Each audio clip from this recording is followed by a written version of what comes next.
Madam Chancellor, I now call into session this convocation of York University. We are gathered here today to celebrate the graduates of the Schulich School of Business. May our graduates be proud of their achievements at York University and remember their time here with affection. May our proceedings reflect the pride, dignity, and warmth of the occasion. T'entendre bien, the way must be tried. Il faut suivre la voie nouvelle.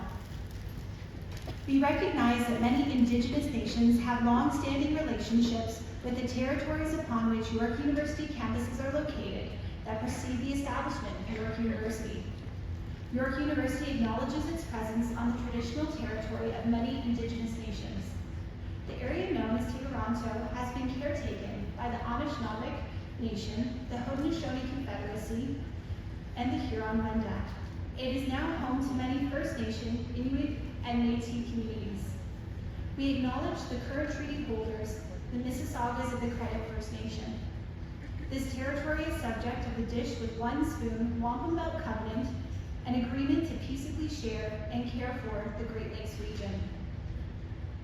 Please rise if you are able and join us in the singing of our national anthem in English, en français, and Anishinaabe as interpreted by student vocalists displayed on the video screen.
Chancellor of York University, will now address convocation.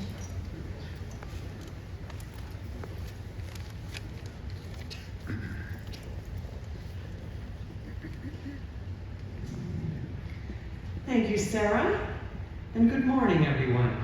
Graduates, faculty, and of course, family and friends. I'm Kathleen Taylor, and I'm incredibly honored to be here for today's convocation as the 14th Chancellor of York University. Like the transition from summer to fall, which was full on this morning in our waking moments, convocation is like that as well. A convergence, a series of transitions. The convergence of academic completion with new beginnings. The convergence of reflection and study with aspirations for the future. And of course, the convergence of ceremony and tradition with celebration and joy. Sticking with that last theme, our ceremony and tradition is on full display today. In our procession, our colorful robes, our interesting hats, and a few Latin phrases you'll hear as we confer degrees on today's class of 2025. But the ceremony and tradition should take nothing away from the main reason that you are here, which is to join together in celebration and joy for our graduates. I encourage all of you to engage in that joy and celebrate all of our graduates and what they have accomplished that got them here this morning. And And I'm going to get us started by calling for our first very enthusiastic round of applause to congratulate you, our graduates, on the incredible achievement that is marked today by your graduation.